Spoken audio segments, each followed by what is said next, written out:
Como eu comecei na música? Comecei ainda pequeno, tocando as vasilhas nas panelas de minha avó. E sempre pequenininha, por volta dos 3, 4 anos de idade. E aí, meu primeiro instrumento eu considero que é percussivo, né? As panelas de minha avó. No clube, no Clube dos Operários, no Pera, tinha uma banda que chamava Painel de Controle. Talvez você não ouviu falar. E por essa idade ali, 3, 4 anos, 5 anos, desde pequenininho, eu sempre segui Mardim quando ele ia passar o som ou consertar alguma coisa lá no som, lá no clube. E os instrumentos ficavam todos em cima do palco. E eu pequenininho, a primeira coisa que eu chegava já corria pra bateria. Quando não era pra bateria, ia pra percussão ali, pras congas, alguma coisa nesse sentido, timbal. E ficava sempre ali sapeando. Então, acho que minha iniciação na música foi natural, assim, de certo, a gente pode dizer, porque na minha família não tem ninguém que é músico. Então, ela aconteceu por acaso. Mas comecei a aprender mesmo quando eu fui para a igreja presbiteriana. Tinham 2 amigos meus na época, que eram Lucas e Jorge. E eles já frequentavam a presbiteriana. E aí, entrei para a igreja e comecei a tocar bateria na igreja. Como eu já tinha uma certa noção rítmica, já cheguei basicamente tocando em igreja pequena de interior, então sempre dá oportunidade para os jovens, né, para aprender a tocar algum instrumento e por aí vai. Então comecei na bateria, né, digamos assim, comecei nas panelas da minha avó, depois fui percorrendo ali pela bateria. Em paralelo à bateria, comecei a arranhar violão, porque precisava de gente também para tocar violão de vez em quando no culto, né? Tocar os corinhos mais simples, lá menor, ré, entendeu? Os acordes mais simples, então comecei a aprender. Mas antes disso também, em paralelo, eu já rabiscava algumas coisas em relação à composição. E aí eu sempre fui curioso em relação aos instrumentos musicais. Eu falo que eu não toco nenhum instrumento, porque se dizer que toca um instrumento, você tem que ter um nível de musicalidade muito alto. Eu não considero meu nível de musicalidade alto. Eu considero nível básico para iniciante, de verdade mesmo. Um curioso. Um curioso. A palavra certa, um curioso da música, um curioso dos instrumentos musicais. E aí, 17 anos, fui embora para BH. Não fui mexer com música nem nada assim. Fui estudar engenharia elétrica. Iniciei os estudos. Só que a música sempre falou mais alto, né, velho? Então, lá em Belo Horizonte, ainda assim frequentando a igreja evangélica, continuei compondo, ainda compus muitas músicas no gospel. Nada que possa dizer assim, foi pra frente em si. Não, ninguém gravou música minha. De 2011 a 2014, eu fiquei ainda na faculdade de engenharia. Mas assim, a música sempre falando mais alto. E sempre escrevendo poemas, músicas aleatórias. Acho que por ter nascido em Rubim, eu acredito que Rubim é um lugar privilegiado. Acho que poucas pessoas falam disso. Rubim é um lugar privilegiado para arte, só que ainda as pessoas não perceberam isso. De que forma? Rubim está posicionado em Minas Gerais, ao sul da Bahia, que recebe influências do Nordeste, que é o forró, recebe influências da Bahia, Porto Seguro, Eunápolis, recebe influência mineira, Jota Quest, Titãs, Clube da Esquina, e também acaba recebendo influência de Goiânia, do Rio de Janeiro e São Paulo. Eu acho que assim, o Rubim está num ponto estratégico no Brasil. Essa é a minha visão sobre o Rubim. Rubim está num ponto estratégico, cultural, um ponto cultural estratégico de criação artística no Brasil. Em 2014, acabei largando a faculdade. Larguei a faculdade por quê? Porque eu não estava aguentando, velho. Apesar, eu era um bom aluno assim na engenharia, entendeu? Eu era bom de cálculo, entendeu? De análise vetorial. Eu fazia engenharia elétrica, eletromagnetismo. Era bom aluno, velho, entendeu? Se eu tivesse seguido, seria um bom profissional não seria talvez não seria um profissional excelente, mas um bom profissional seria. Por que não seria um profissional excelente? Porque a minha paixão sempre esteve ligada à música. Então, acabei largando a engenharia. Foi um orgulho para a família, né? Pô, o cara largou a engenharia, um orgulho, todo mundo ficou muito feliz, bateu palma, né? E esse texto não contém ironia. Nesse momento eu estava em depressão por conta de você fazer algo que você não gostaria de estar fazendo e de certa forma ser obrigado, não por família, mas às vezes pelo sistema que a gente vive, de você ter que dar resultado rápido em relação à grana. Em 2015, então, um grande amigo meu lá em Belo Horizonte, Vinícius, eu e ele, a gente criou um projeto chamado Clube MPB, com o apoio também de um grande amigo meu, Tadeu Martins. É um ícone da cultura aqui no Vale do Jequitinhonha, criador do festival, gente finíssima. Deu todo apoio pra gente lá em BH, pra gente poder criar o Clube MPB, que foi um projeto que ficou até 2018, lá no Cine Brasil. Era uma vez por mês com artistas diferentes, a gente levava a galera na rádio, na Inconfidência, na 98. A gente conseguia fazer essa travessia com artistas pequenos, lá de Belo Horizonte. Inclusive Hugo também já participou de uma edição, Hugo Rosenberg. Teve muita gente, Adriano Campagnani.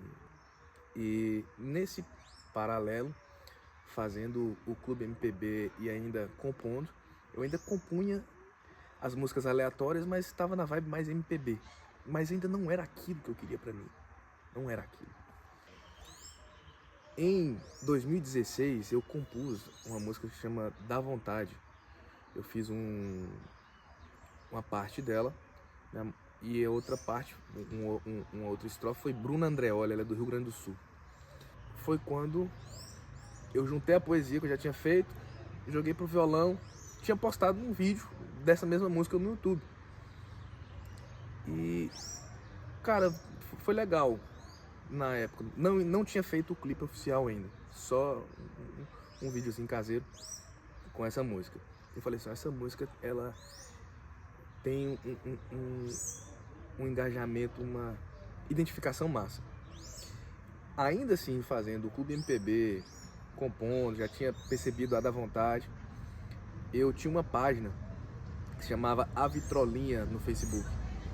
E nessa página eu publicava trechos, aforismos, né, das músicas. Eu sempre gostei de compor muito em versão de aforismo, pegar os aforismos e fazer músicas.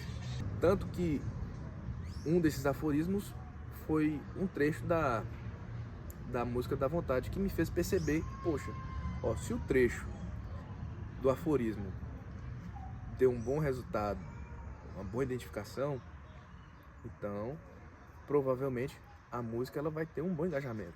Que foi aí que eu comecei a fazer esses testes, postando o vídeo caseiro no YouTube. Pra você ter ideia, na época, em 2016 ainda, em 2016, eu publiquei esse trecho. Na época era muita coisa, era um cardzinho, com trecho. Tem gente que é tão bonita no lado de dentro que eu nem presto atenção no lado de fora. E amo sem demora. Tem gente que conquista a gente, meio de repente, de um jeito tão bonito que a gente sente tudo diferente.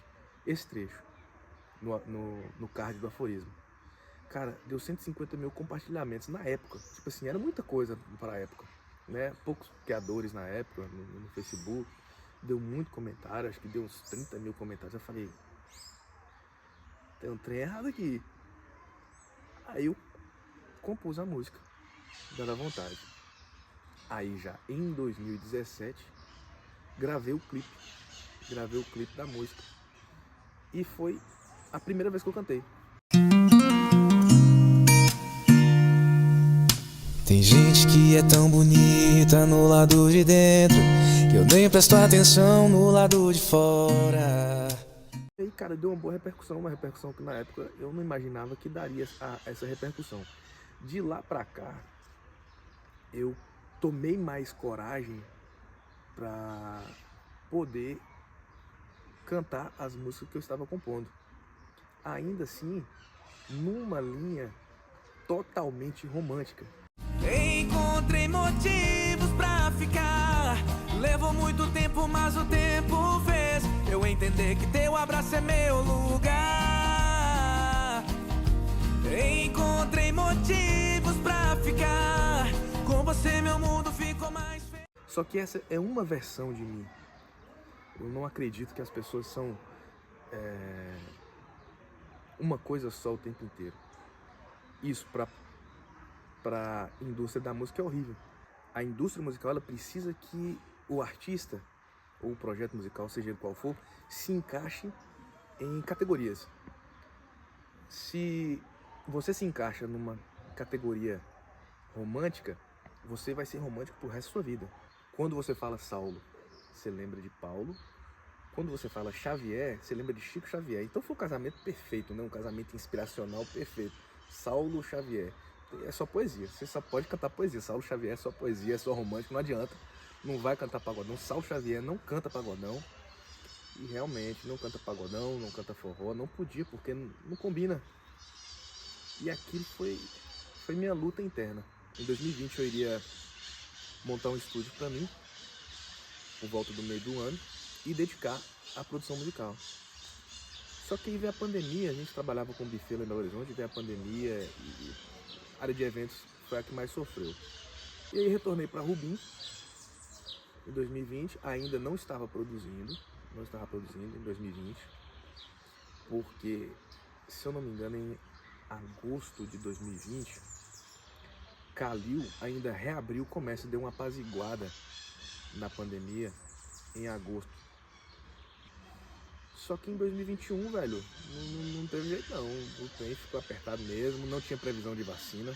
Sonhava, buffet, pra gente que não tinha reserva, era impossível voltar para Belo Horizonte. Viemos pra cá, fiquei na casa de Dochinha. Dochinha é uma mãe pra mim, me deu total apoio. Eu e Mainha, a gente ficou. Depois Mainha foi de novo para Belo Horizonte, trabalhou em um outro buffet. Porém, não deu certo. E nesse tempo, o que eu tinha? Eu só tinha nas mãos o que eu fazia desde muito tempo: compor. E a coragem latente de finalizar com Saulo Xavier. Mesmo assim, ainda produzi algumas músicas como Saulo Xavier, mas eu já tinha entendido o corre da internet. Eu já tinha entendido a mudança que tinha rolado na internet. E Saulo Xavier não podia. Saulo Xavier não abraçava Saulo. Saulo Xavier não me abraça, entende? Saulo Xavier não me absorve. Saulo Xavier não é plataforma para quem eu sou de verdade. Saulo Xavier não é plataforma para a loucura que tem dentro de mim. Saulo Xavier não é plataforma, não era plataforma para a linha romântica somente, não era plataforma para o axé, para o forró, para o reggae, para o funk. E eu precisava de um projeto que abraçasse quem eu sou. E aí foi que veio meu projeto como produtor musical. Aí eu comecei a produzir muita coisa. Hoje eu vivo de produção musical, desenvolvo alguns projetos na internet voltados para essa loucura. Que é ser de Rubim. Eu falo, essa loucura e essa graça que é nascer em Rubim. Eu acredito muito em Rubim, cara. Eu acredito muito que Rubim, em questão de pouco tempo, vai ser um polo artístico reconhecido no Brasil inteiro.